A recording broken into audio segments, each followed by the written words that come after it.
Bienvenidos de nuevo al familiar espacio de análisis artístico del canal Descubre Cine Español, donde desentrañamos juntos las capas de significado más profundas del cine español. Hoy estoy muy emocionado de acompañarlos a profundizar en cada rincón psicológico y en los terribles acontecimientos del episodio 514 de la exitosa serie de televisión, Sueños de Libertad. Se puede decir que el viaje que estamos emprendiendo con esta serie no es simplemente seguir una historia de entretenimiento común, sino que es como una clase en miniatura sobre psicología del comportamiento y sociología de clases. El cine español siempre ha sido famoso por su capacidad para retratar los crueles conflictos familiares y los rincones más oscuros del alma humana.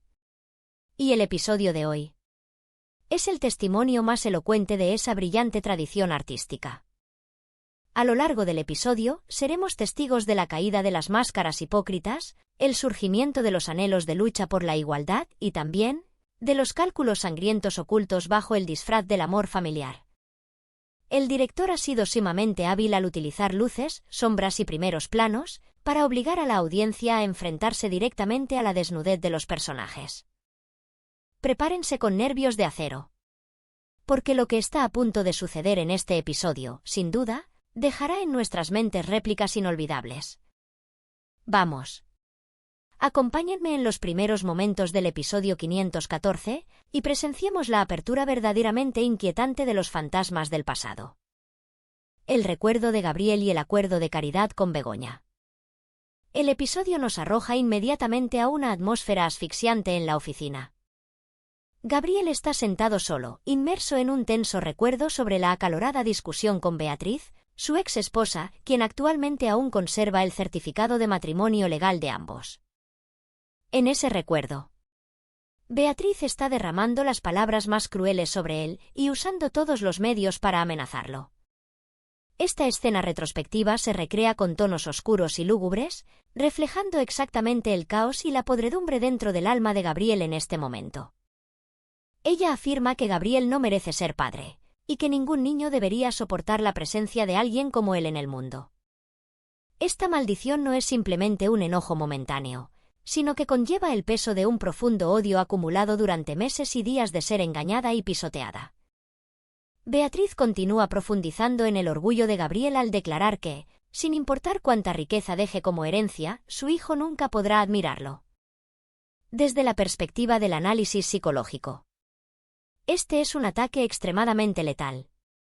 Derrumba lo único que narcisistas como Gabriel siempre intentan construir, la imagen de grandeza a los ojos de los demás, especialmente de las personas de su misma sangre que continuarán el linaje.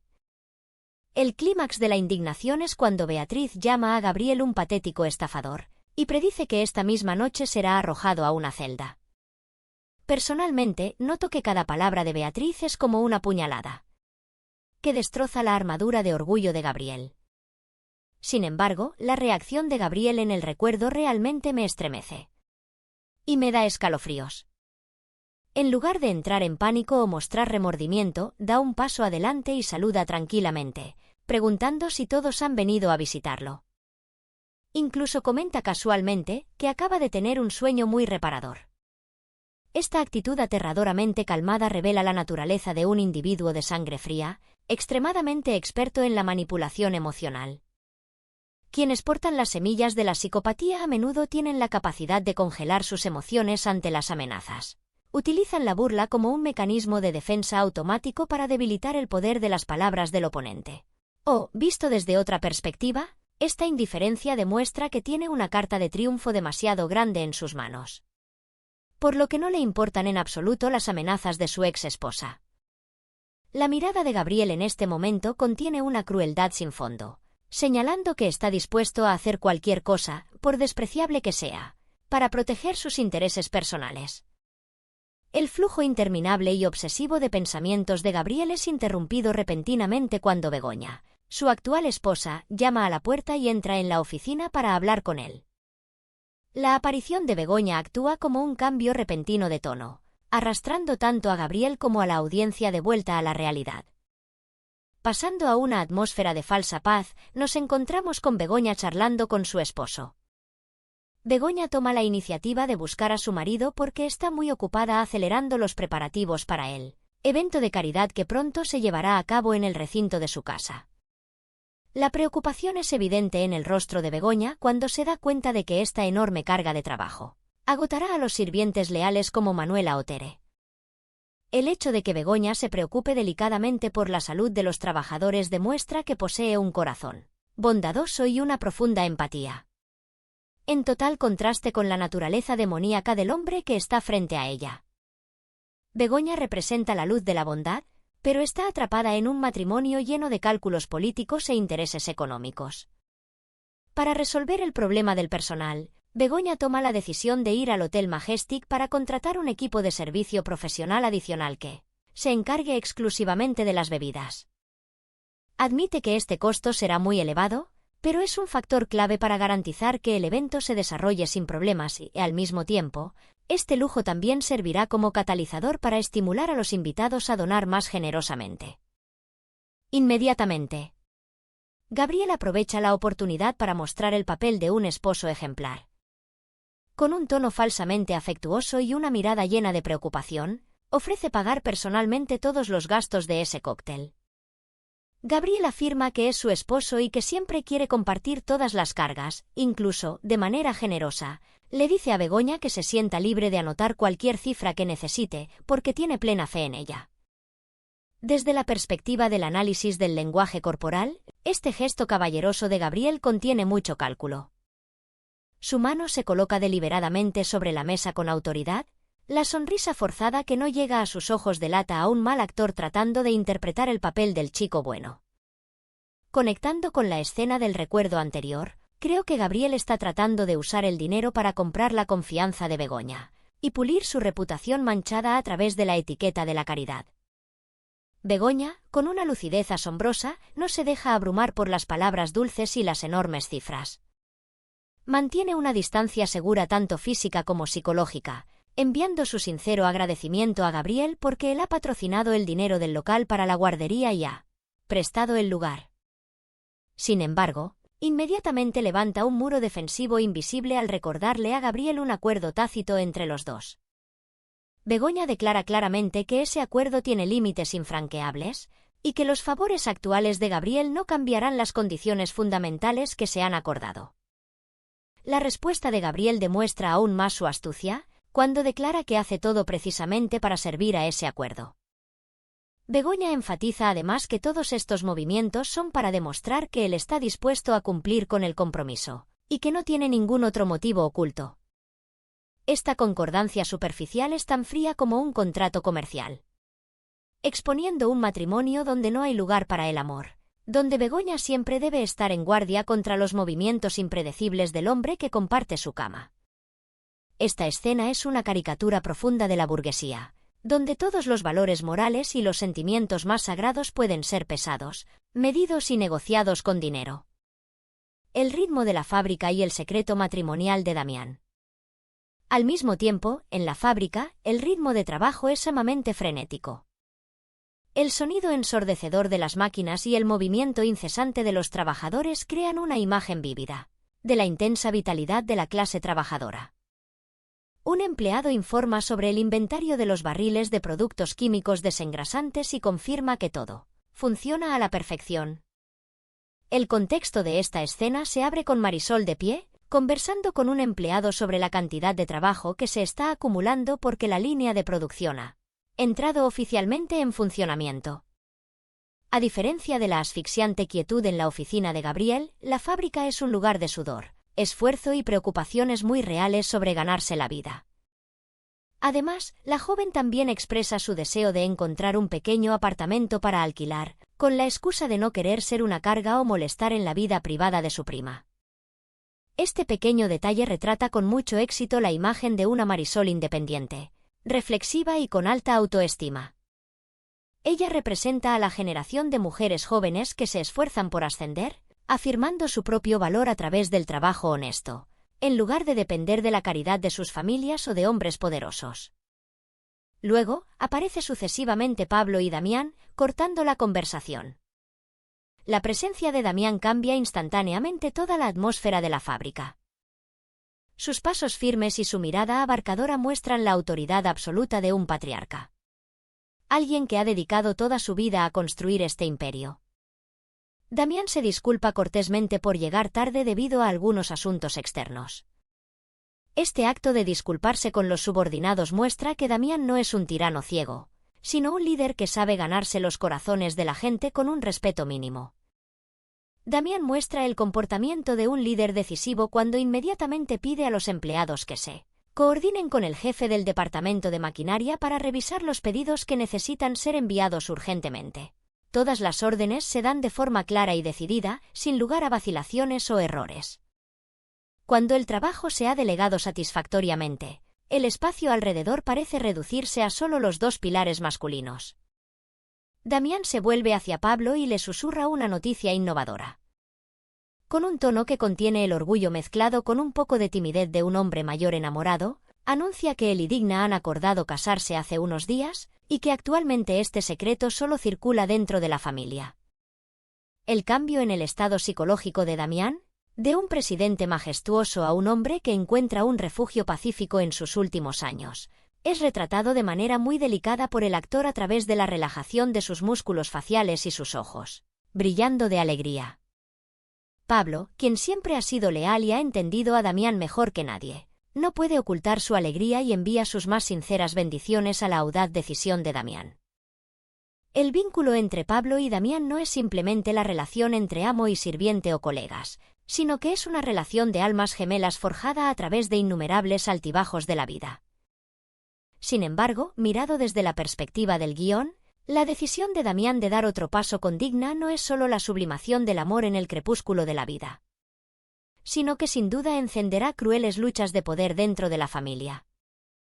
Los hijos y los enemigos ocultos como Gabriel seguramente verán este matrimonio como una amenaza directa a la estructura actual de herencia y poder. Una tormenta interna se está formando en silencio a partir de este hermoso amor. La llamada internacional sospechosa y el fantasma del pasado. Continuando con los eventos en la oficina, después de terminar la conversación con Gabriel, Begoña se da la vuelta para irse, llevándose consigo la última luz fuera de la habitación. Tan pronto como la puerta se cierra, el rostro de Gabriel cambia inmediatamente, despojándose por completo de la máscara de esposo ejemplar, dando paso a su astucia y crueldad originales. La historia da un giro inmediato hacia una dirección más oscura cuando Gabriel realiza una llamada internacional, muy sospechosa. El ángulo bajo de la cámara proyecta la sombra de Gabriel en la pared, creando la imagen de un monstruo gigante que lo aprisiona en su propia ambición y culpa. Confirma con la otra línea que está en Toledo, España. El tono de Gabriel se vuelve profundo y calculador mientras pide a su compañero que recopile información de inteligencia sobre una mujer que solía vivir en México llamada Beatriz Legena Guzmán. El nombre de Beatriz resuena en el espacio silencioso como una maldición del pasado, presagiando una gran tormenta a punto de arrasar la vida de Gabriel. Analizando más a fondo esta acción, podemos ver claramente la ansiedad extrema que carcome el interior de Gabriel, aunque por fuera siempre intenta parecer en control. El hecho de tener que recurrir a conexiones del inframundo a escala internacional demuestra que Beatriz no es una oponente común, y que las evidencias que posee tienen el poder de destruir todo el imperio que Gabriel se ha esforzado en construir en España. Está movilizando frenéticamente todos los recursos para tomar la iniciativa antes de que los pecados de hace años lleguen a la puerta de su casa. Esta es una carrera contra el tiempo. Un juego del gato y el ratón donde el perdedor pagará con su vida y su honor. La psicología criminal llama a esto la fase de consolidación de la defensa del asesino, cuando siente que la soga se aprieta alrededor de su cuello. La impactante verdad sobre Gabriel y la ira de Damián. El flujo de la película nos devuelve a la profunda conversación entre Damián y Pablo en un espacio más privado. Damián se enfrenta a una fuerte presión de la opinión pública de los habitantes de la zona. Con una voz profunda y cálida pero resuelta, defiende el honor de Digna frente a los crueles chismes de la gente. La sociedad feudal en miniatura del pueblo siempre apunta sus flechas a Digna solo porque es una viuda que ha pasado por 2 maridos.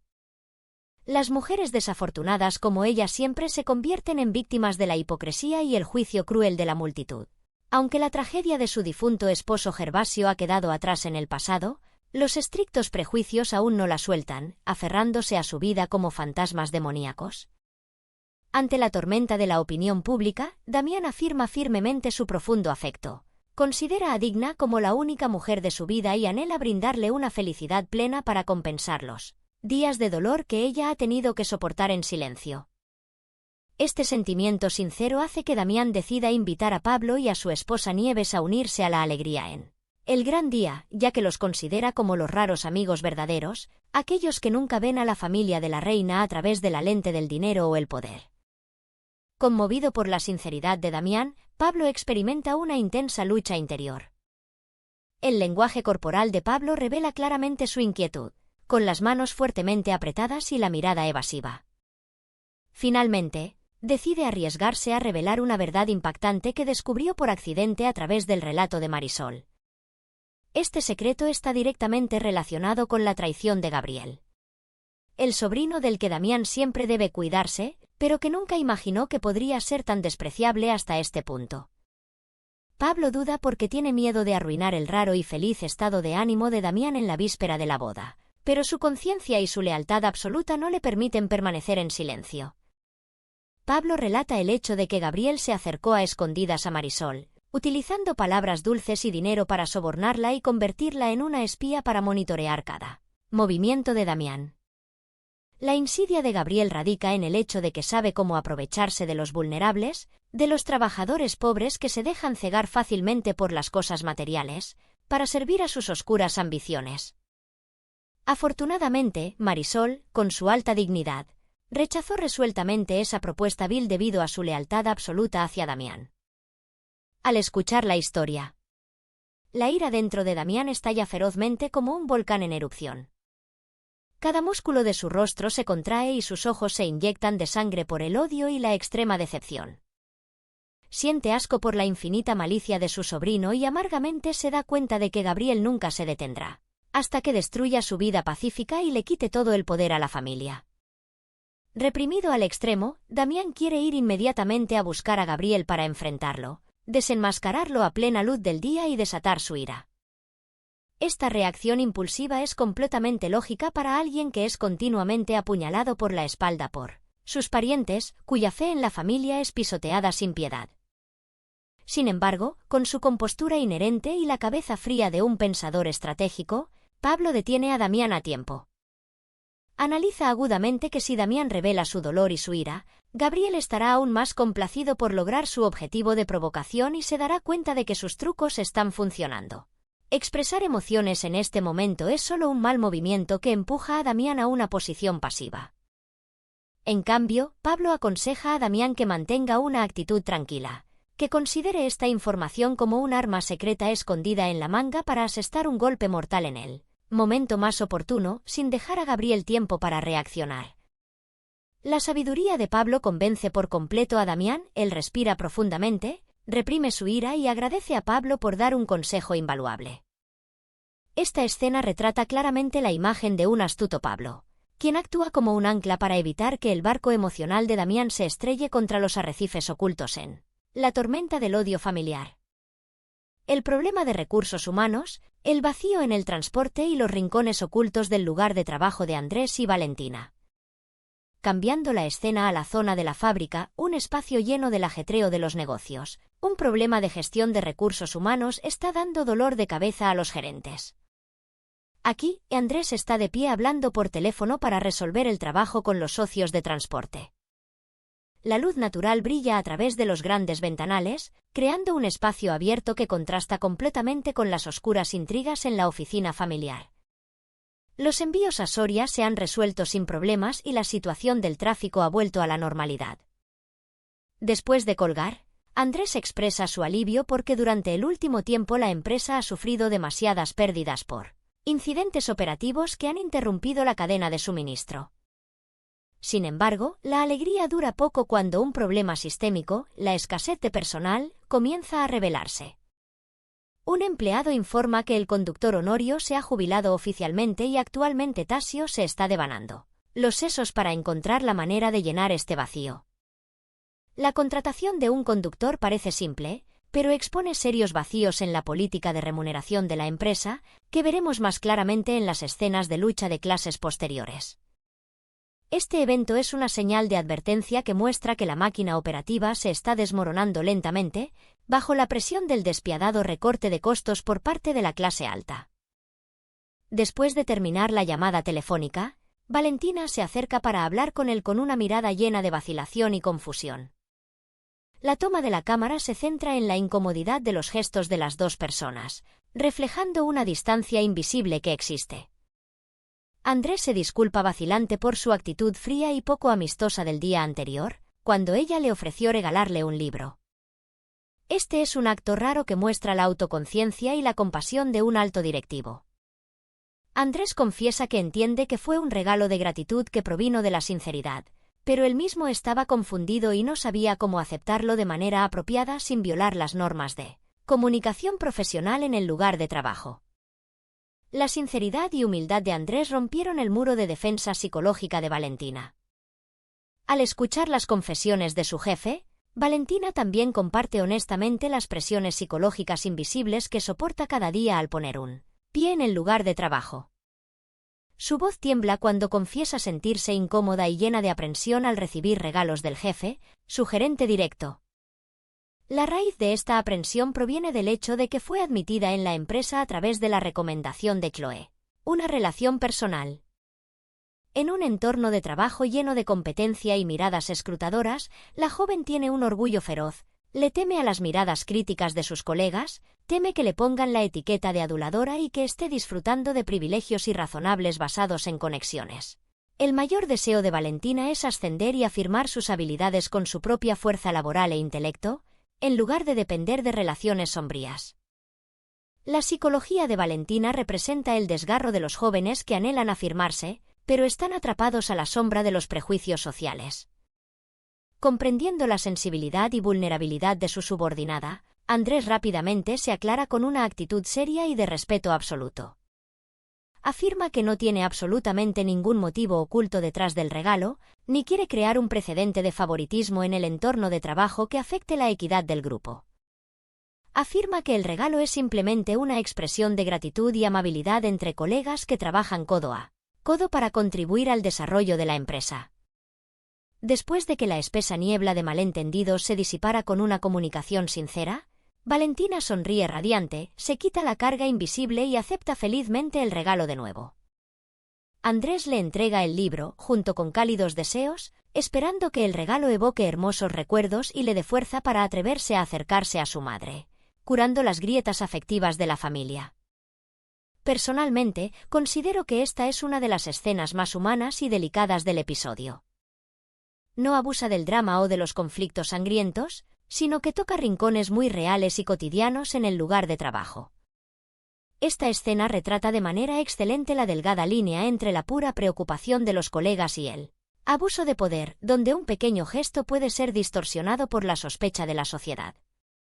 Al mismo tiempo, también revela los profundos dolores familiares que necesitan ser curados del personaje de Valentina, transformándola de una empleada desvanecida en un ser humano con una profundidad interior digna de respeto. La hipocresía de Tasio y el agudo rechazo de Paula. En el área de la cocina, un espacio que inherentemente pertenece a los trabajadores manuales, Tasio está hurgando en todo en un estado de extrema irritabilidad para encontrar un frasco de bicarbonato de sodio. El director ha sido muy sutil al usar la luz amarillenta y asfixiante de la cocina para reflejar el estancamiento y la frustración dentro de la mente de Tasio. Se queja continuamente a Paula de la terrible indigestión y flatulencia que atormentan su estómago. Desde la perspectiva del análisis de la psicología corporal, esta indigestión no es simplemente una enfermedad física, sino que es una excelente metáfora de la corrupción moral y las presiones de culpa que Tasio es incapaz de digerir. La inevitable consecuencia de los hábitos alimenticios apresurados y la enorme presión laboral es solo la punta del iceberg. Tasio se engaña a sí mismo de que es una persona que siempre sabe cómo mantener la cabeza fría ante todas las tormentas comerciales, pero admite que recientemente todo ha ido más allá del límite de resistencia, dejándolo cansado y exhausto tanto física como mentalmente. Esta admisión de debilidad es un duro golpe a la masculinidad tóxica que siempre trata de construir. Cuando Paula encuentra el objeto y se dispone a pedir permiso para salir y continuar con su trabajo inconcluso, Tasio cambia repentinamente de actitud y la detiene. Con un tono de humildad rara vez visto, le pide a Paula que deje de usar los títulos honoríficos distantes y se disculpa oficialmente por su comportamiento grosero e irrespetuoso hacia ella la noche anterior. Tasio expresa fervientemente su deseo de normalizar la relación entre los dos, rompiendo el muro de clase invisible. Esta súplica en realidad expone el egoísmo supremo de un superior. Solo quiere romper la barrera de clase cuando él mismo se siente solo, débil y necesita un consuelo emocional. Sin embargo, contrariamente a sus expectativas, Paula responde con una actitud fría y decidida. Su rostro no cambia de color, sus ojos miran directamente a Tasio como un cuchillo afilado que corta todas sus ilusiones. Ella afirma firmemente que su relación actual está en el nivel más normal posible, que es exactamente la clara relación entre un maestro arrogante y una humilde sirvienta, justo como él alguna vez anheló establecer anteriormente. El agudo rechazo de Paula es como un balde de agua fría arrojado directamente sobre el egoísmo y la doble moral de Tasio. Expone la hipocresía de las élites cuando alejan cruelmente a los vulnerables para proteger su reputación, pero piden cercanía y consuelo cuando ellos mismos se sienten solos. La decisión de darse la vuelta y alejarse de Paula, dejando a Tasio inmerso en la impotencia y el arrepentimiento tardío, es un encuadre muy simbólico. Marca la victoria de la autoestima proletaria frente a la hipocresía de la burguesía. Paula no permite que su opresor tenga derecho a decidir cuándo se les permite estar cerca y cuándo deben retroceder. El silencio de la cocina después de que Paula se va acentúa aún más el patetismo y la soledad de Tasio. El juego mental con el diablo, Beatriz tiene la sartén por el mango. Continuando con la historia es el tenso reencuentro entre Beatriz y su cómplice Álvaro después del negocio de negociación con Gabriel. Esta escena se filma en un espacio estrecho con áreas oscuras que lo cubren, creando la sensación de que dos bestias salvajes se esconden después de cazar. Álvaro camina ansioso y preocupado continuamente como si estuviera sentado sobre brasas porque Beatriz regresó, mucho más tarde de lo esperado.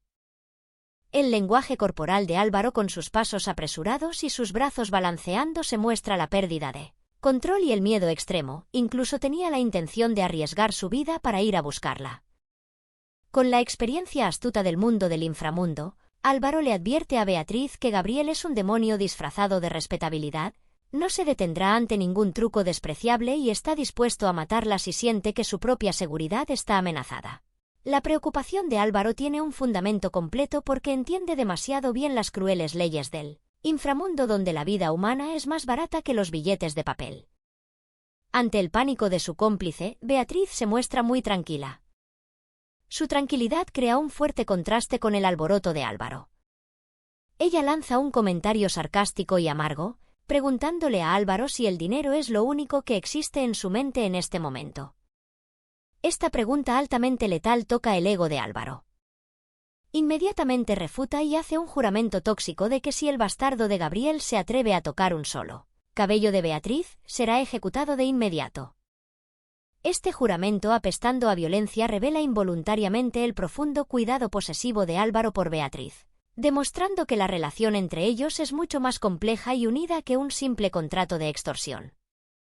Desde una perspectiva sociológica, este es un ejemplo típico del proteccionismo burgués masculino, aunque tiene buenas intenciones, debilita involuntariamente la capacidad de autodefensa de la mujer.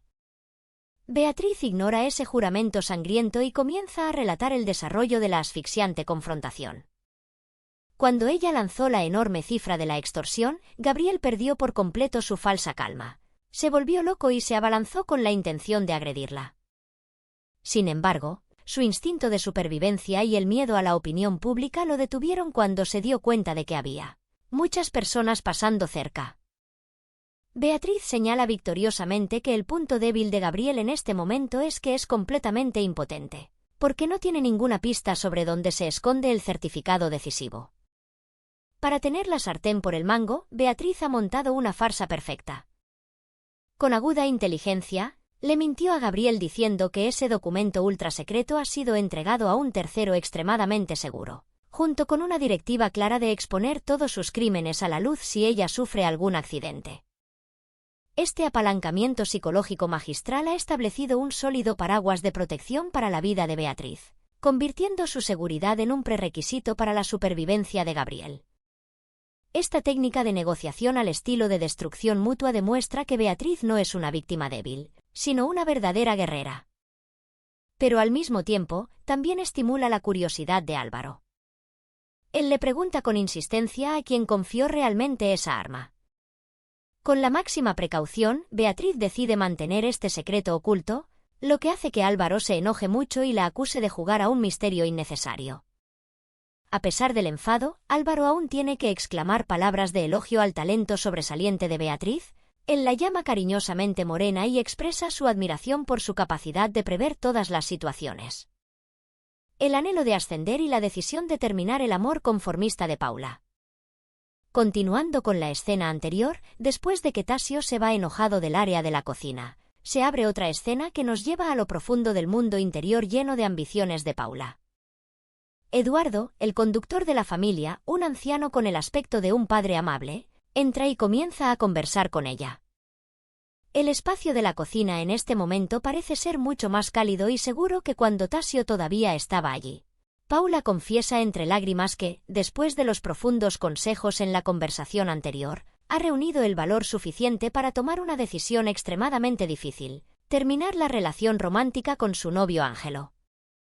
Los ojos de Paula están llenos de la lucha entre el amor y la razón. Esta decisión no surge del hecho de que Ángelo haya caído o la haya traicionado. Eduardo, con la calma de un hombre experimentado, también reconoce que Ángelo es un joven de naturaleza amable, muy trabajador y muy decente. Sin embargo, Paula está totalmente de acuerdo con esas ventajas, pero expone sin rodeos una debilidad fatal de él: su estilo de vida demasiado conformista. El diálogo de Paula en esta parte es verdaderamente un poderoso manifiesto de feminismo y el deseo de cambiar la propia vida. Expresa su decepción extrema hacia un hombre sin ambiciones, sin objetivos claros y que nunca está dispuesto a luchar para ascender y conseguir mejores cosas en la vida. Con determinación brillando en sus ojos, Paula declara que nunca aceptará enterrar su juventud para ser una pobre sirvienta por el resto de su vida. Esto no es arrogancia sin sentido, sino un despertar a la conciencia del valor propio. Cuando Eduardo aconseja suavemente que el salario actual de la profesión de empleada doméstica tampoco es tan trágico, Paula refuta inmediatamente con una dolorosa realidad. Ella revela un rincón oculto en su vida: tiene que cargar y enviar la mitad del dinero ahorrado al campo para mantener a su familia. Más doloroso aún, la pobreza de su familia no proviene de la adversidad, sino de la máxima pereza: no tienen dinero simplemente porque se niegan a trabajar. Las duras circunstancias han forjado a una Paula llena de coraje y pragmatismo. Esta confesión aporta una perspectiva sociológica extremadamente profunda sobre el problema de depender de la familia y el estancamiento de una parte de la población rural en España en ese momento. Ella anhela encontrar un compañero de vida con una fuerte voluntad de ascender, alguien que se atreva a romper las cadenas de la zona de confort. Paula es profundamente consciente de que si continúa atando su vida a un hombre resignado como Ángelo, quedará atrapada permanentemente en el círculo vicioso de la pobreza y se convertirá en una herramienta de trabajo para su propia familia de por vida. La historia de Paula no es solo una tragedia personal, sino que también representa la poderosa voz de las mujeres que anhelan romper las barreras de clase para decidir su propio destino, sacudiéndose la responsabilidad hacia aquellos que llevan el nombre de parientes pero que le chupan la sangre como sanguijuelas. La llamada fatídica y la imprudencia de Beatriz. Volviendo a la oscura conspiración de extorsión, Álvaro está analizando la psicología de Gabriel de manera muy profesional. En el estrecho espacio de la pensión, camina de manera muy calculadora. Con la perspicacia de un experto en psicología criminal, predice que solo necesitan esperar pacientemente a que la furia de Gabriel se calme para que el instinto de supervivencia lo obligue a vomitar el dinero. Álvaro está seguro de que Gabriel es demasiado cobarde para correr el riesgo de ser expuesto a la luz de la ley, porque aquellos que tienen mucho que perder suelen ser los que tienen más miedo. Según la experiencia de Álvaro, los ataques violentos de Gabriel por la mañana son solo tácticas de intimidación baratas para obligar a Beatriz a bajar el precio. Describe a la clase de Gabriel como aquellos que tienen una naturaleza parasitaria, acostumbrados a saquear y arrebatar todo de la sociedad sin querer devolver nunca nada, y al mismo tiempo pisotean a sangre fría el sufrimiento de los demás. Este comentario es como un cuchillo que desgarra la cara hipócrita de la aristocracia, mostrando la extrema indignación de clase de Álvaro. Él, con gran entusiasmo, propone la opción de esperar pacientemente el próximo movimiento de Gabriel, o desempeñará personalmente el papel del villano para acompañar a Beatriz a darle una paliza severa a la cara, justo cuando la tensión aumenta. Suena el tono ensordecedor de un teléfono, cortando la discusión. Este sonido es como una sirena que desgarra la atmósfera silenciosa. Beatriz descuelga y con un tono frío y agudo sin ninguna vacilación, cierra una cita para encontrarse con Gabriel por la tarde allí mismo en la pensión. Álvaro se regocija abiertamente, esbozando una sonrisa de satisfacción porque la presa se ha rendido y ha caído en la trampa antes de lo previsto. Pero ese triunfo se desvanece rápidamente cuando Beatriz afirma decididamente que irá a encontrarse con Gabriel sola. Esta decisión imprudente hace que Álvaro no pueda ocultar su inquietud y la cuestione en voz alta la razón por la que se obstina en entrar a la boca del lobo. Con una lucidez asombrosa y una comprensión profunda de la psicología de Gabriel, Beatriz explica que la presencia de un matón como Álvaro solo echará más leña al fuego, incitando el extremo instinto de defensa de Gabriel, lo que llevará a consecuencias incontrolables. Aún más notable. Beatriz declara rotundamente que no confía realmente en ninguno de los dos hombres. Esta es la cúspide de la soledad y la valentía de una mujer que ha sido traicionada demasiadas veces. Para sofocar la obstinación de Álvaro, Beatriz excava cruelmente en una tragedia del pasado cuando la impulsividad y la temeridad de Álvaro arruinaron el plan y provocaron la trágica consecuencia de la muerte injusta de una mujer mayor. El uso del dolor y la culpa en el pasado para manipular y controlar a su pareja demuestra que Beatriz es verdaderamente una maestra de la psicología. Afirma firmemente que esta es la última apuesta y que no permitirá que se repita ningún error estúpido, porque este dinero del rescate es el único boleto que decide el futuro de ambos. El coraje mezclado con la sangre fría de Beatriz en esta escena realmente hace que el espectador se estremezca de admiración. Ella ya no es una víctima débil, sino que se ha transformado en una loba solitaria dispuesta a morder el cuello del enemigo para recuperarla justicia por sí misma. Las señales psicológicas anormales del Dr. Salazar a través de la perspectiva de Luz. El flujo de la película cambia suavemente hacia un escenario fuertemente médico y psicológico en una casa privada cuando los personajes Luz y Begoña tienen una conversación muy emotiva. La configuración de la iluminación en la habitación tiene un tono suave pero aún se filtran rayas oscuras, reflejando el estado de ansiedad mezclado con la esperanza del personaje. Con una mirada llena de preocupación, las cejas fruncidas, Luz le pide permiso a Begoña para usar el teléfono para hacer una llamada importante a una compañía naviera, con sede en Santander. Su mente está ardiendo por el silencio anormal de su padre, quien trabaja en un barco, no ha recibido ninguna llamada ni línea de él durante mucho tiempo. Siente un remordimiento extremo por no haber podido informar a su padre sobre su plan de cambiar de residencia, temiendo que entre en pánico al no encontrar a su hija.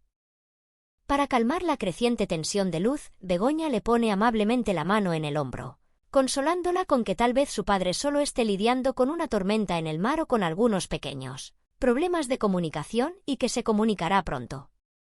La calidez de Begoña es un invaluable apoyo espiritual para Luz en este frágil momento.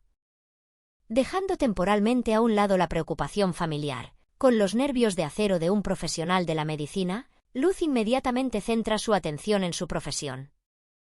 Le pide a Begoña, quien tiene un rico vocabulario en idiomas extranjeros, que le ayude a traducir un complejo artículo médico escrito en inglés. Luz revela información impactante de que el contenido de este documento contiene la clave para decodificar el extraño comportamiento del Dr. Salazar. Con la aguda observación de un trabajador de la salud, Luz descarta los prejuicios comunes de la sociedad y propone la hipótesis de que la falta de empatía, así como las terribles habilidades de comunicación social del Dr. Salazar, no son simplemente defectos de personalidad o arrogancia innata. Ella cree que esos son síntomas clínicos de un trastorno psicológico que aún es muy extraño para la medicina de esa época. La creencia de Luz se consolida firmemente cuando cuenta haber presenciado con sus propios ojos cómo el doctor Salazar perdía el control y caía en un estado de pánico extremo solo por haber perdido su estetoscopio familiar, como si su vida estuviera ligada a ese objeto inanimado. Luz menciona el nombre de un psiquiatra pionero, Hans Asperger, que ha llevado a cabo investigaciones profundas sobre este síndrome. Según la literatura, los pacientes que padecen este síndrome a menudo desarrollan un vínculo emocional anormal con los objetos físicos. Estos elementos actúan como un mecanismo de defensa psicológico, dándoles una sensación de seguridad absoluta y ayudándolos a resistir la estimulación excesiva del mundo exterior. Que el director incluya el factor médico y el síndrome de Asperger en la película es un paso sumamente humanitario y progresista, mostrando una profunda empatía hacia las personas con neurodiversidad. Luz afirma que las expresiones de Salazar coinciden completamente con el cuadro clínico del artículo. Sin embargo, la mayor dificultad actual es que la medicina aún no ha desarrollado ninguna herramienta de prueba ni estándares oficiales de diagnóstico para esta enfermedad, por lo que debe recolectar pruebas con mucha precaución antes de sacar una conclusión final. Begoña se muestra muy preocupada y le recuerda a Luz que debe dar cada paso muy lentamente. Desde una perspectiva sociológica, la advertencia de Begoña expone una cruel realidad de esa época. Etiquetar de enfermedad mental a un médico crearía un estigma cruel, despojándolo de su honor y destruyendo sin piedad toda su carrera. La sociedad siempre teme a lo que no entiende y está dispuesta a aislar a las personas diferentes. Luz entiende la gravedad del problema. La carrera de Salazar está en sus manos. Se compromete a actuar con toda su delicadeza, ética profesional y compasión porque su propósito final es solo encontrar la luz para salvar a Salazar y liberar a su familia del estancamiento continuo. Esta escena no solo muestra el intelecto excepcional de Luz, sino que también retrata de manera realista las enormes barreras de la ignorancia y el prejuicio social hacia los problemas de salud mental. La tragicomedia de la familia Miguel y la preocupación de la madre.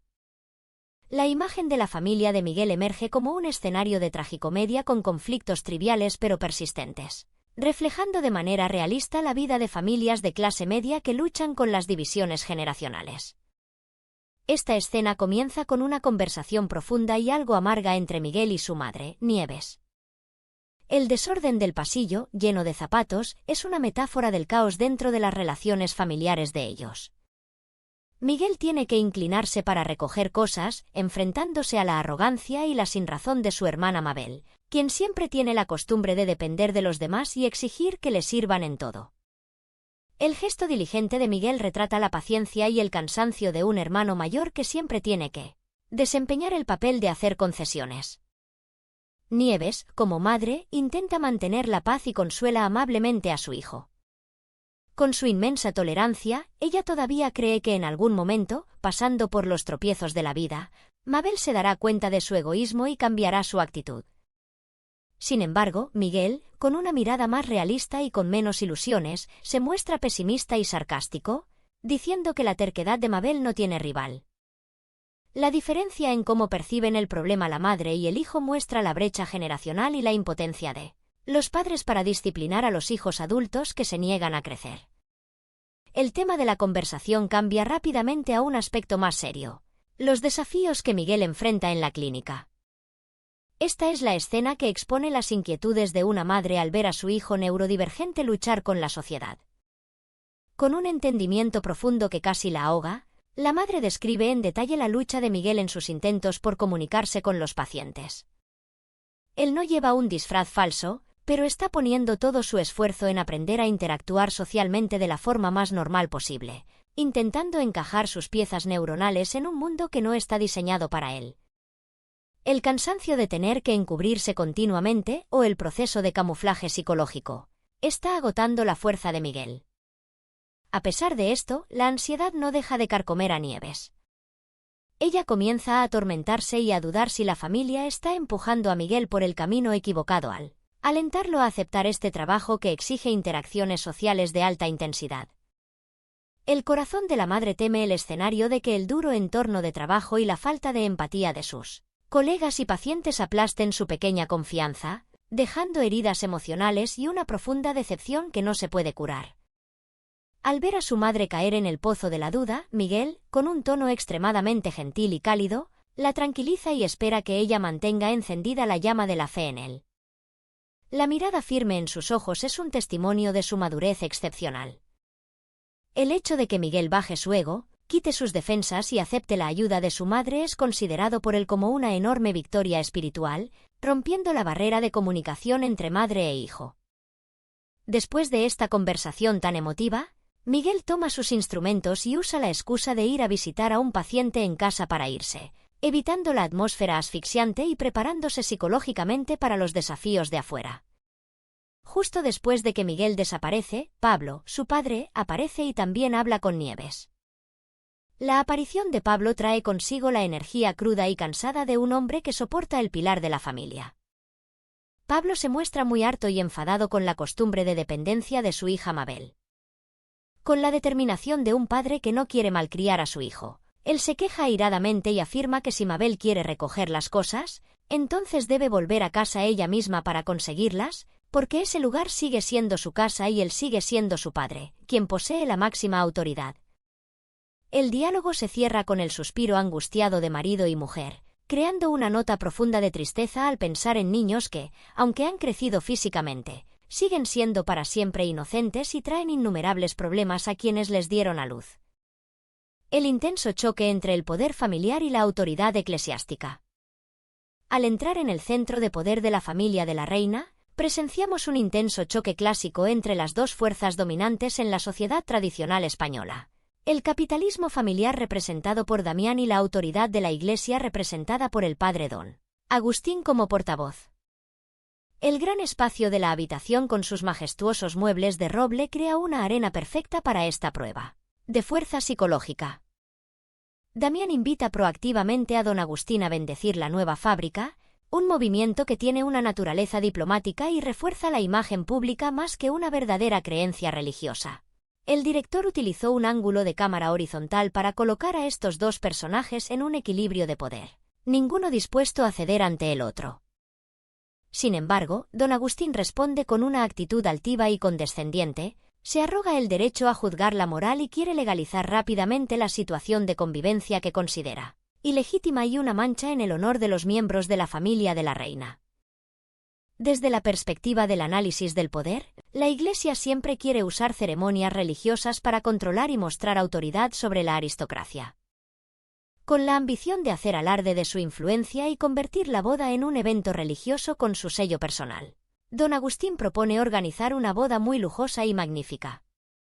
Exige que Damián espere al menos un mes para que tenga tiempo suficiente para preparar los procedimientos y solicitar el permiso en la iglesia más prestigiosa para atraer la atención de la alta sociedad. Pero contrariamente a la arrogante expectativa del párroco, Damián arroja un balde de agua fría sobre esos cálculos cuando de repente anuncia su decisión de posponer la boda indefinidamente. Damián expone razones sumamente humanas que llevan profundamente los valores centrales del afecto familiar. Él explica que Joaquín está ocupado con el trabajo lejos y no puede estar presente, y para Digna, una boda perfecta no es una ostentación exterior glamurosa, sino una boda que debe tener la presencia y la bendición de sus dos hijos biológicos, quienes tienen el significado más importante en su vida. Ignorando esos deseos legítimos y sagrados, Don Agustín saca las dogmáticas doctrinas rígidas para obligar a Damián a priorizar limpiar el desastre en su vida personal para quedar bien ante Dios lo antes posible. El argumento de Don Agustín carece por completo de empatía humana, solo valora la apariencia exterior y el dogma seco. La arrogancia y la hipocresía de Don Agustín han llegado al límite final de la tolerancia de Damián. El rostro de Damián se endurece y rechaza resueltamente esa vacía lógica dogmática.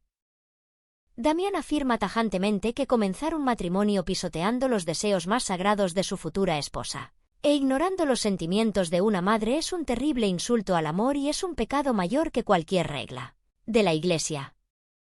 La negociación diplomática se convierte rápidamente en una intensa y acalorada discusión. Con la autoridad de un verdadero patriarca que está acostumbrado a dirigir todo un imperio, Damián da un paso adelante, acercándose a don Agustín, abrumando a su oponente con su majestuoso carisma. Él advierte severamente a don Agustín de que no se inmiscuya en absoluto en los asuntos internos de su familia. Él ordena a don Agustín que no use esos sermones doctrinales hipócritas para acosar y presionar el ya frágil espíritu de Digna ni una sola vez más. Esta escena de confrontación retrata de manera excelente la imagen de un poderoso Damián, un viejo león dispuesto a alzar su melena contra todo el sistema eclesiástico conservador para protegerlos valores fundamentales de la familia y especialmente a la mujer que ama con toda su vida. El estancamiento de Tasio y la llama de la lucha por la igualdad de género. En el área del comedor, un espacio que inherentemente es un lugar para descansar y recargar energías de los trabajadores, Tasio está expresando sus tristezas profundas a Salva. Salva es el amable gerente de la cantina que siempre le da a Tasio una sensación de familiaridad y seguridad, para desahogar sus confidencias. La iluminación de la cantina en este momento está dispuesta por el director para proyectar sombras ligeramente, creando áreas oscuras en el rostro de Tasio, reflejando con precisión la confusión y el estancamiento en su mente. Tasio suspira pesadamente, admitiendo que los esfuerzos por hacerse amigo de Paula, la sirvienta de la casa, se han desviado por completo de la ruta, excediendo su control y empujando todo a una situación extremadamente asfixiante y terrible. Aunque Tasio se rebajó, descartó su ego arrogante para ofrecer disculpas sinceras, Paula respondió con absoluta frialdad. El rechazo de Paula se convierte sin darse cuenta en un severo castigo psicológico para alguien que siempre es engreído sobre su atractivo como Tasio. A diferencia de la patética confusión de Tasio, Salva ofrece una perspectiva muy pragmática e indiferente, fuertemente impregnada de los cálculos de las personas de negocios. Salva analiza de manera clara que el propósito final de Tasio desde el principio era querer crear una distancia segura y clara entre el jefe y el empleado. Salva argumenta que si el objetivo inicial era así, entonces la actitud actual de Paula de rechazo y de mantener la distancia es exactamente un resultado de éxito brillante y Tasio no tiene ninguna razón para molestarse o sufrir. Esta mentalidad pragmática y lógica de Salva aparentemente liberará a Tasio, pero en realidad, profundiza aún más su estancamiento. Expone crudamente el feroz conflicto entre los instintivos anhelos emocionales de ser amado y consolado, y las normas rígidas de la clase social a las que se aferra desesperadamente. Inmediatamente después de la pesada confidencia entre los dos hombres, una verdadera llama de lucha estalló ferozmente en esta misma cantina cuando Carmen, la esposa de Tasio, aparece de repente. La aparición de Carmen es como un tornado que se lleva la lúgubre atmósfera. Ella se levanta valientemente y cuestiona a su marido con una actitud muy dura sobre la absurda disparidad de remuneración entre hombres y mujeres en la fábrica. Con argumentos agudos y evidencias específicas, Carmen señala la extrema injusticia cuando las empleadas asumen tareas de ventas y administración. Estos trabajos requieren que los trabajadores tengan habilidades de comunicación hábiles, cierto nivel de educación y una apariencia pulcra, pero tienen que recibir un salario mucho más barato en comparación con los hombres que solo hacen trabajo de carga puramente manual en el almacén. En respuesta a la muy justificada indignación de Carmen, Tasio vuelve a exponer una mentalidad patriarcal antigua y profundamente arraigada de una sociedad que valora a los hombres y desprecia a las mujeres. Descaradamente usa el sofisma de que los cargadores masculinos llevan sobre sus hombros la pesada responsabilidad de mantener a toda una familia. Tasio argumenta que las esposas de esos trabajadores masculinos no tienen la capacidad de trabajar para generar ingresos. Por lo tanto, el hecho de que la empresa les pague un salario más alto es una compensación completamente razonable y humanitaria. Esta lógica que apesta a desigualdad y sofisma es como un fósforo encendido arrojado directamente a un barril de pólvora, detonando la ira incontenible en el corazón de Carmen. Ella exige en voz alta una verdadera justicia, una igualdad absoluta donde la capacidad y el intelecto sean valorados adecuadamente en lugar de basarse en el género o en las circunstancias familiares. Sin argumentos frente a los firmes razonamientos de su esposa, Tasio intenta encubrir y apaciguar recordándole a Carmen que ella personalmente ocupa un puesto gerencial, por lo que no se ve directamente afectada por esta pésima política salarial.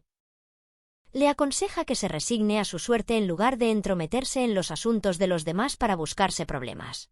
Pero Tasio está completamente equivocado porque no comprende el carácter de la mujer que ama.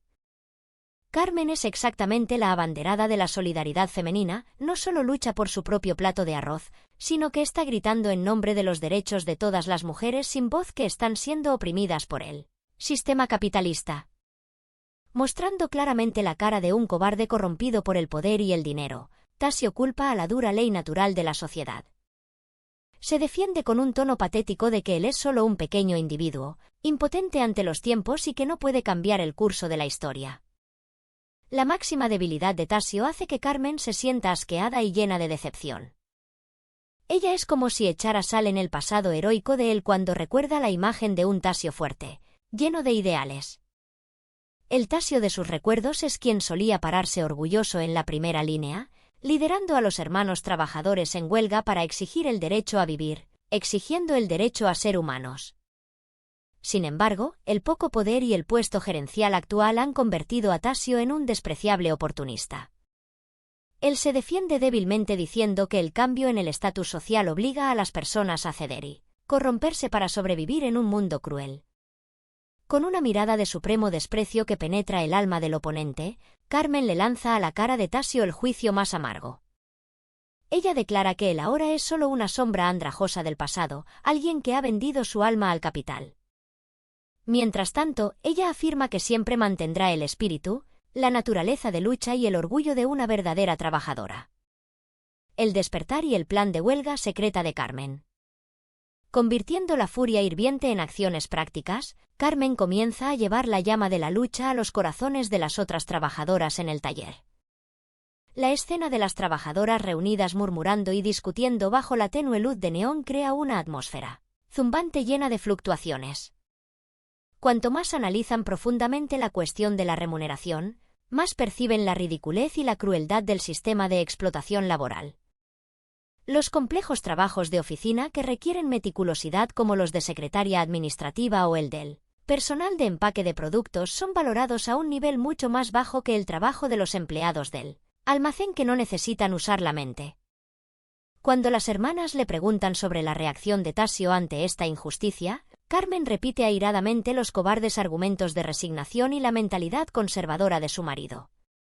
La decepción hacia los hombres gerentes ha llegado a su punto máximo. Perdiendo por completo la fe en la falsa protección de los gerentes masculinos, Carmen decide iniciar una pequeña pero inmensamente poderosa revolución por su cuenta. Ella planea organizar una huelga secreta, movilizando a todas las trabajadoras de la fábrica para que se levanten y reclamen la justicia que les pertenece, por derecho. Su arma suprema no será piedras ni violencia, sino una firme petición que exponga toda la indignación y reúna las firmas confirmadas de todas las mujeres de la empresa. De manera más rompedora y audaz, Carmen decide ignorar por completo al cobarde intermediario, Tasio. Declara que colocará directamente esta petición ardiente en el escritorio de doña Marta. Carmen tiene una fe inmensa en que la fuerza y la empatía de una mujer en una posición de liderazgo superior llevarán este doloroso tema a ser discutido públicamente ante la junta directiva. El despertar de la conciencia y la extraordinaria fuerza de solidaridad de las mujeres en esta escena son verdaderamente el punto más brillante y resplandeciente del episodio. El director ha honrado sutilmente el poder de las mujeres, prometiendo crear terremotos psicológicos que sacudirán los cimientos ideológicos conservadores de toda la compañía de la reina. El problema de la gestión de recursos humanos y la fuerza de solidaridad de la familia de la reina. En completo contraste con el espíritu de lucha apasionado y fuerte de los trabajadores en la fábrica, la clase alta de liderazgo se devana los sesos para resolver las catastróficas consecuencias de las duras políticas creadas por ellos mismos. En la reunión urgente en la oficina del director, la atmósfera estaba cubierta por una tensión asfixiante. Tasio entra en la sala de reuniones y explica apresuradamente que su llegada tardía se debe a que estuvo ocupado resolviendo los complejos trámites de papeleo de jubilación del veterano conductor Honorio. El problema realmente espinoso puesto sobre la mesa de la agenda en este momento es que ningún empleado dentro de la empresa quiere hacerse cargo del arriesgado puesto de repartidor. La causa raíz y más dolorosa es que la remuneración propuesta es demasiado barata y absurda. Esta es una consecuencia directa de las crueles y ciegas rondas de recortes de costos emitidas por la Junta Directiva para maximizar las ganancias. Marta, con el pensamiento pragmático y agudo de una capitalista experimentada, señaló sin rodeos una dura realidad. Ella analiza que ningún trabajador está tan loco y es tan estúpido como para pagar de su propio bolsillo para aprender la habilidad de sacar la costosa licencia de conducir para luego terminar recibiendo un trabajo con un salario de hambre insuficiente para mantenerse a sí mismo. Para desentrañar este estancamiento y dificultad, Andrés propone una opción práctica de presentar este problema de falta de personal a Pablo y Gabriel para solicitar la aprobación de proporcionar con urgencia más presupuesto con el fin de aumentar los salarios y atraer candidatos. A la espera de la aprobación, su solución temporal de extinción de incendios es publicar anuncios de contratación ampliamente en los periódicos locales. Al mismo tiempo, ofrecerán como cebo atractivo rutas de entrega cortas y fáciles para calmar la aprensión de los candidatos potenciales. La reunión terminó rápidamente, exponiendo la confusión y la visión miope de los propietarios frente a las insatisfacciones que hierven a fuego lento en los corazones de los empleados. Después de que Tasio hizo una reverencia y se retiró de la habitación, un momento raro y profundo de silencio se abre entre los dos hermanos Marta y Andrés. El ángulo de la cámara se ralentiza, centrándose en las expresiones decididas de sus rostros. Comparten una creencia de hierro en la fuerza incomparable, impenetrable, cuando los miembros que llevan la misma sangre de la familia saben cómo dejar de lado sus egos personales para estar codo con codo luchando contra los enemigos internos y externos. Marta, con ojos ardientes de ambición, cree absolutamente que el día en que su familia se apodere por completo del poder supremo de la empresa está muy cerca. A pesar de las fuerzas oscuras que anhelan hacerse con el asiento del director, la sólida solidaridad de sangre será el escudo firme que aplastará todos los complots despreciables. Andrés sigue inmediatamente las palabras de ella con un orgullo supremo que emana de cada gesto. Él afirma con firmeza que ninguna persona o fuerza hostil tiene la capacidad de derribar los cimientos de la familia de la reina. Andrés enfatiza además que esta firmeza seguirá existiendo incluso cuando ese enemigo aterrador sea la semilla más venenosa nacida de su propia sangre. Esta declaración de guerra llena de profundas implicaciones son sin duda flechas envenenadas apuntando directamente a Gabriel, quien lucha frenéticamente con movimientos desesperados tratando de derrocar a la familia. La negociación de vida o muerte y el precio a pagar por Gabriel. El público sigue siendo arrastrado a un asfixiante vórtice psicológico a medida que la desesperación de Gabriel llega a su clímax en una negociación de vida o muerte con Beatriz en una habitación de pensión de mala muerte. El contraste entre el lujoso traje de Gabriel y el espacio barato y húmedo de la pensión crea un encuadre profundamente sarcástico de la caída de un autoproclamado aristócrata. Gabriel comienza humillándose, usando una táctica suave llena de falsedad. Deja caer palabras de disculpas, mostrando arrepentimiento y súplica sincera por su comportamiento violento, impulsivo y fuera de control de esa misma mañana. Le ruega a Beatriz con un tono suplicante que le dé una última oportunidad para empezar de nuevo, para que todo vuelva al punto de partida como si nunca hubiera ocurrido ningún daño.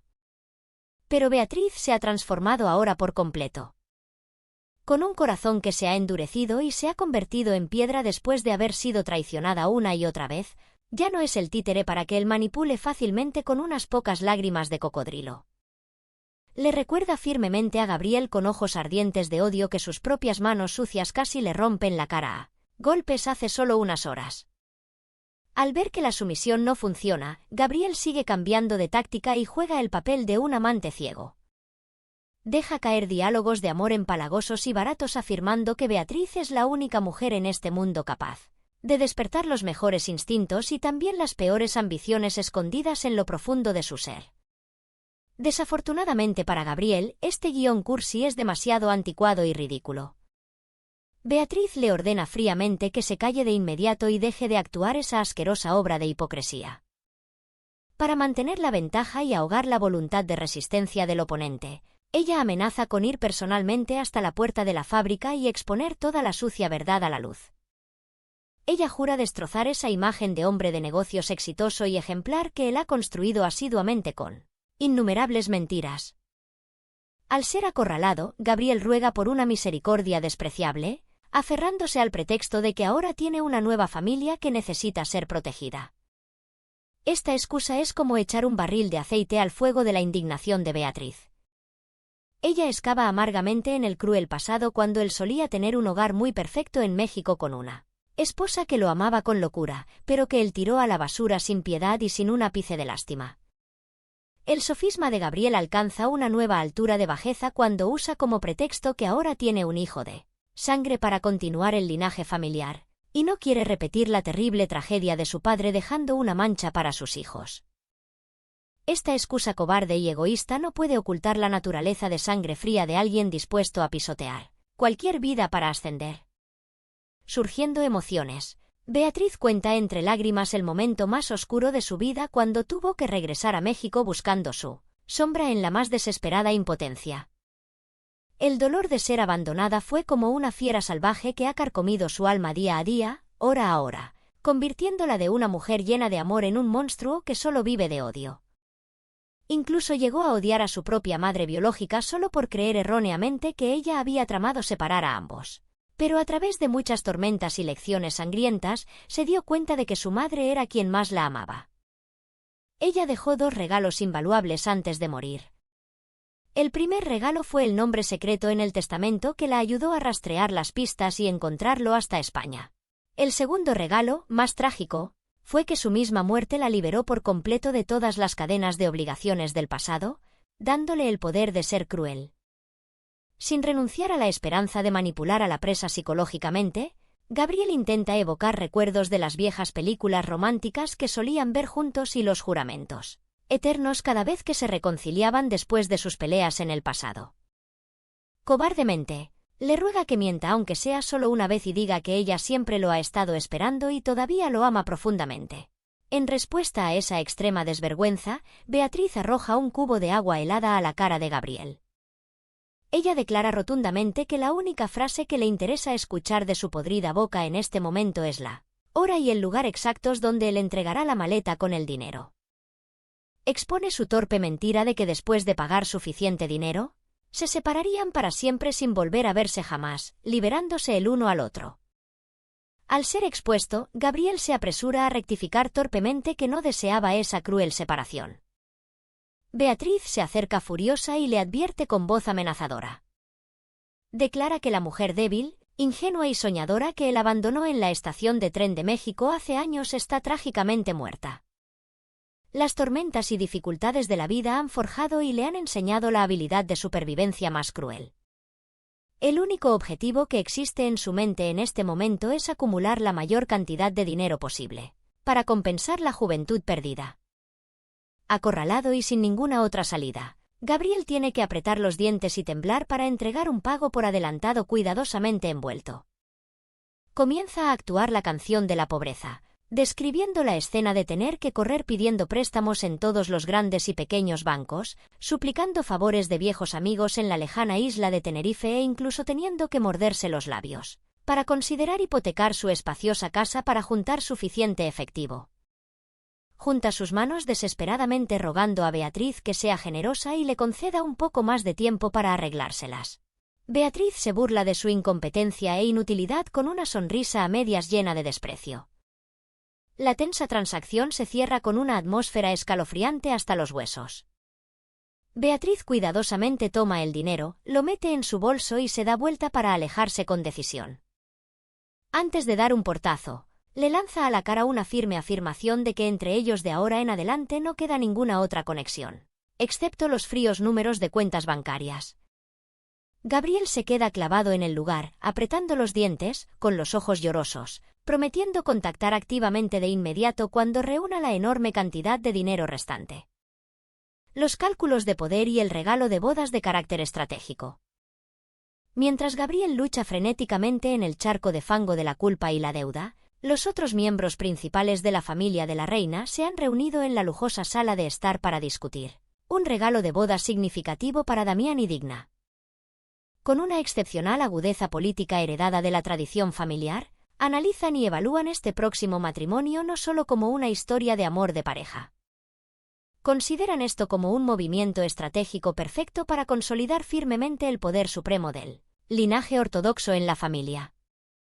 También entienden muy bien y creen firmemente que Gabriel considera este evento importante como una espina aguda en los ojos que necesita encontrar cualquier truco para arrancar.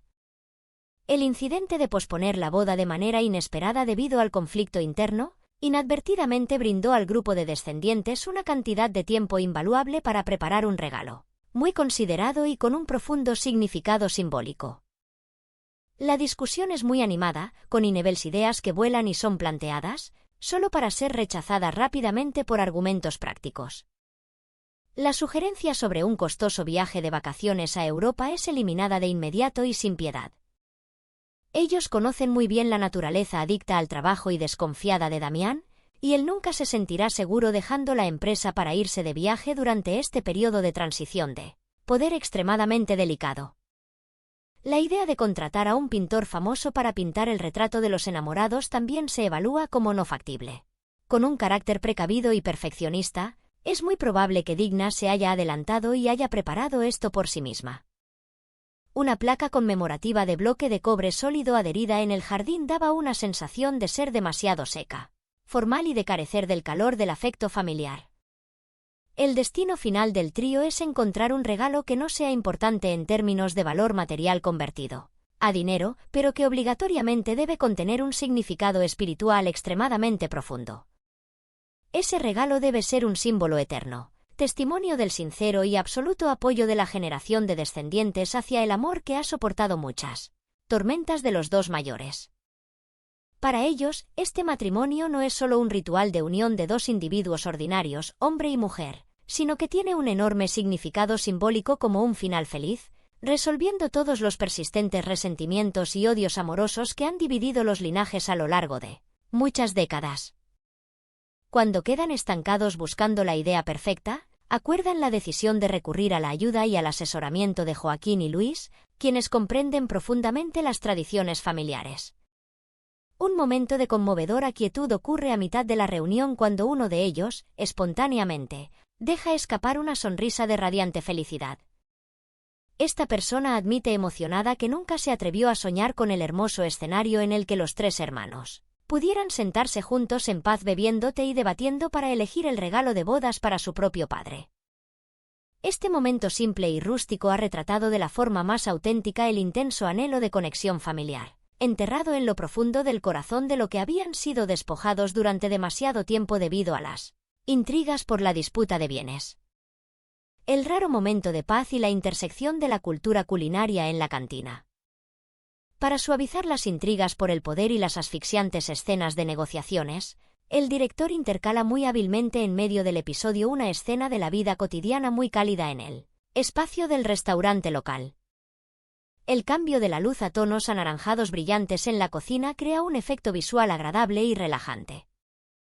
Cuando el restaurante se prepara para la hora de cierre, limpiando para descansar, la joven Claudia aparece de repente, trayendo una brisa fresca y una sonrisa radiante.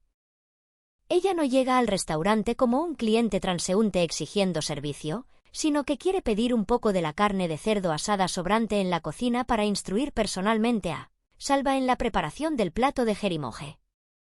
Este es un famoso plato tradicional fuertemente impregnado de los sabores de la pobre región rural de Extremadura, donde nació ella. La delicadeza y el cuidado de Claudia se demuestran en que ha preparado proactivamente y traído todos los ingredientes adicionales necesarios. Alberga la simple esperanza de que este plato especial con sabor a casa cree un punto culinario destacado, ayudando a atraer a más comensales curiosos a apoyar el negocio de Salva. Aunque Salva aprecia y agradece esta excelente iniciativa de negocios llena de buena voluntad, él se encuentra en un estado de agotamiento físico total. Explica exhausto que ha tenido que estar en la cocina cocinando continuamente desde las 5 de la mañana y que sus piernas le duelen de cansancio. Con la perspicacia de un gerente, él empuja hábilmente la responsabilidad de aprender esta receta a su empleada Mabel. Como siempre ha tenido por naturaleza una disposición arrogante y perezosa, Mabel de inmediato pone excusas diciendo que es torpe y no tiene talento para cocinar para eludir el trabajo. Sin embargo, Salva muestra claramente la majestuosidad y la autoridad del gerente del establecimiento. Con voz severa, le exige a Mabel que se concentre al máximo y aprenda en serio cada paso de la preparación para no decepcionar las buenas intenciones y el entusiasmo de Claudia. Este pequeño fragmento trae una risa ligera y encantadora que disipa la pesada penumbra de las sangrientas tramas familiares. Al mismo tiempo, rinde un excelente homenaje al valor del intercambio cultural regional y la profunda conexión comunitaria a través del lenguaje común de la culinaria. La amabilidad y la sutileza de Claudia también se ven claramente a través de los sinceros elogios sobre el color de lápiz labial tan atractivo de Mabel. Un pequeño elogio, pero que tocó la mentalidad a la que le gusta arreglarse de Mabel, creando una interacción femenina extremadamente adorable y rompiendo la incomodidad inicial entre ambas mujeres. La discusión que decidió el destino del matrimonio de Damián y Digna. La breve atmósfera de paz desapareció rápidamente, dando paso a una tensión asfixiante a medida que entramos en el diálogo determinante sobre el destino entre Damián y Digna. El contexto se sitúa en el espacio silencioso y privado del dormitorio. El contraste entre las suaves cortinas de seda y las palabras afiladas crea un fuerte efecto dramático. Aunque ambos juraron mantener la pureza absoluta, adhiriéndose a las reglas tradicionales y durmiendo en habitaciones separadas hasta el día de la boda, la impaciencia y la falta de paciencia han derribado completamente la voluntad de hierro de Damián. Al entrar en la habitación con un estado de agitación, quiere romper todas las barreras dogmáticas y presiona para la organización de la ceremonia de bodas de inmediato en los próximos días, a pesar de la desafortunada ausencia de los niños que están lejos. Con palabras llenas de emoción y el ruego ferviente de un hombre que teme quedarse sin tiempo, Damián razona que esta vida cruel ha derramado sobre sus cabezas demasiadas injusticias y dolorosas pérdidas. Afirma que merecen completamente disfrutar de los dulces frutos de la felicidad ahora mismo, sin necesidad de perder esperando ni un segundo inútil más. Sin embargo, la razón aguda de una gran madre en Digna ha vencido por completo al romance ciego. Ella se opuso vehementemente a la idea impulsiva y desconsiderada. Digna afirmó con firmeza inquebrantable, con un tono inamovible, que el momento más sagrado y significativo de la vida de una mujer perderá todo sentido y tendrá un gran defecto sin los ojos testigos llenos de orgullo y las sinceras bendiciones de los mismos hijos a los que ella dio a luz. Para ella, el amor maternal está siempre por encima de cualquier necesidad emocional personal. Frente a la inquebrantable pared defensiva de Digna, Damián se siente impotente y se ve obligado a mostrar sus cartas, revelando la fea verdad.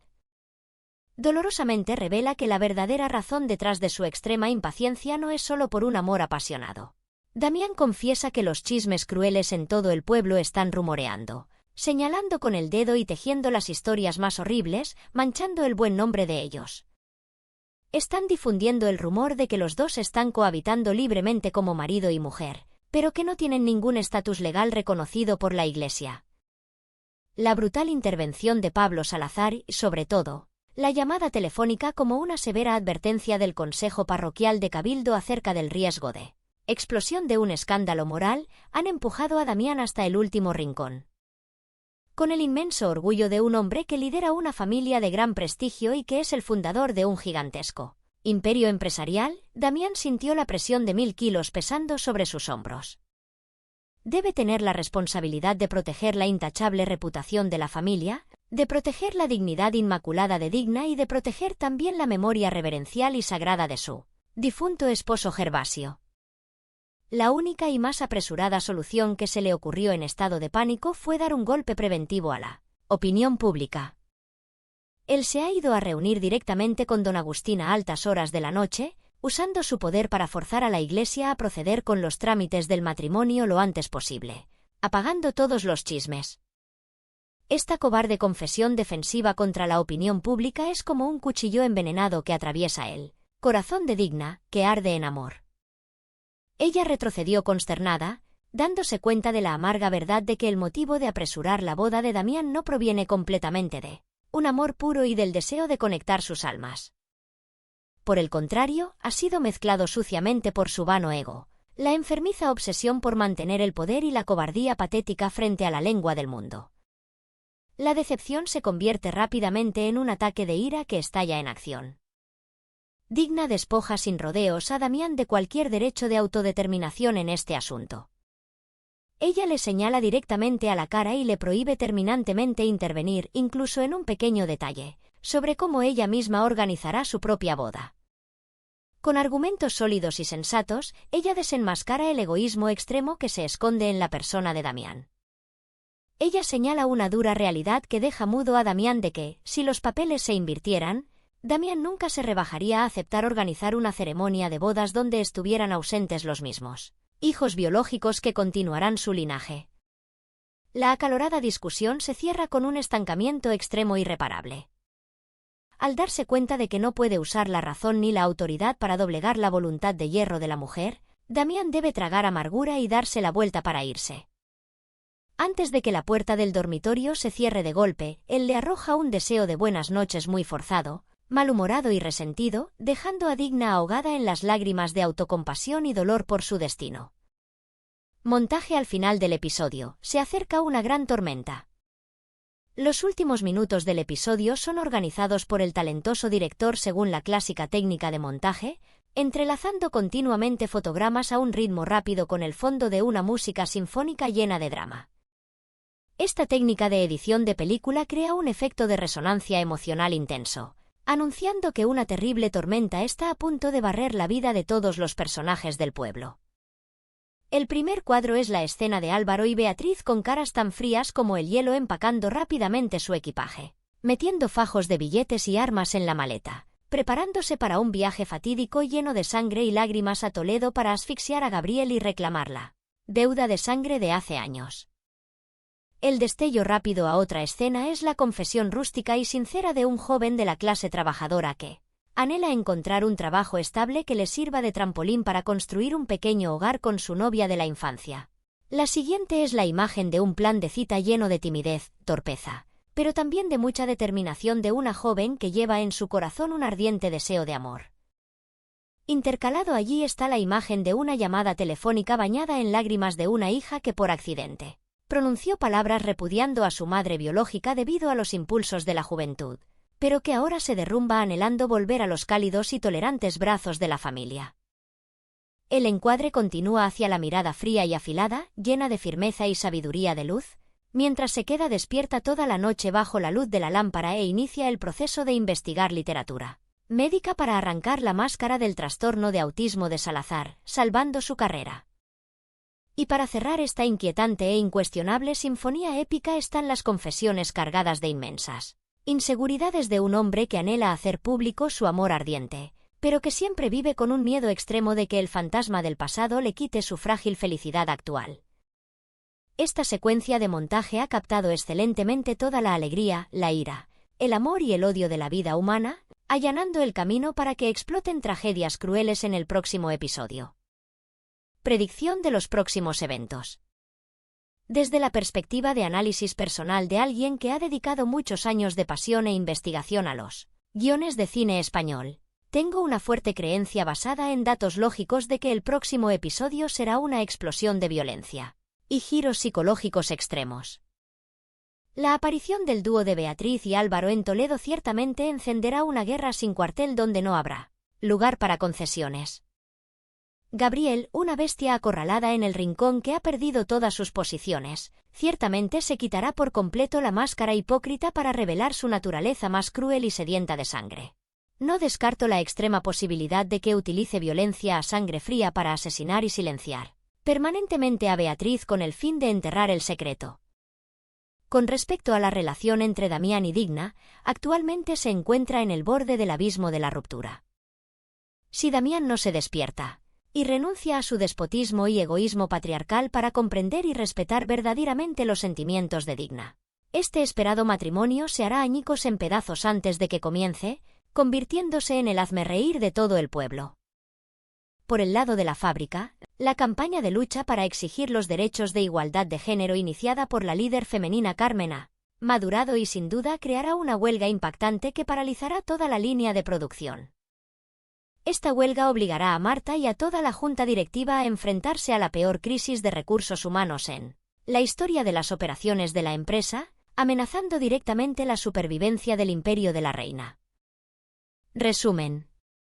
El episodio 514 de Sueños de Libertad es verdaderamente una obra maestra de la televisión clásica, dejando en el corazón de nosotros como audiencia innumerables pensamientos profundos y preocupaciones sobre la máxima decadencia moral frente a las tentaciones mágicas del dinero. La película expone sin cuartel la repugnante hipocresía de la clase dominante e ilumina los rincones más oscuros y lúgubres del alma humana. ¿Acaso el demonio Gabriel podrá usar montañas de dinero sucio para encubrir su terrible crimen del pasado o tendrá que caer ante la guadaña del karma? ¿Acaso el presidente Damián elegirá desechar el amor verdadero para aferrarse y proteger la vana reputación de su familia o aceptará valientemente intercambiar toda su gloria y riqueza solo por la sonrisa de Digna? ¿Y ustedes, audiencias inteligentes, qué piensan de la extraordinaria y valiente acción de encender la guerra feminista para recuperar la justicia por parte del personaje de Carmen? Dejen sus agudos análisis y sentimientos personales en la sección de comentarios debajo de este vídeo. Sus interacciones y aportes de opiniones multidimensionales son nuestra mayor fuente de motivación para ayudar a nuestro equipo a mejorar continuamente y producir productos de mayor calidad. Y recuerden hacer clic en el botón de suscripción para seguir el canal Descubre Cine Español, activen la campana de notificaciones para que no se pierdan ninguna reseña en profundidad y análisis detallado de las futuras obras maestras del cine español.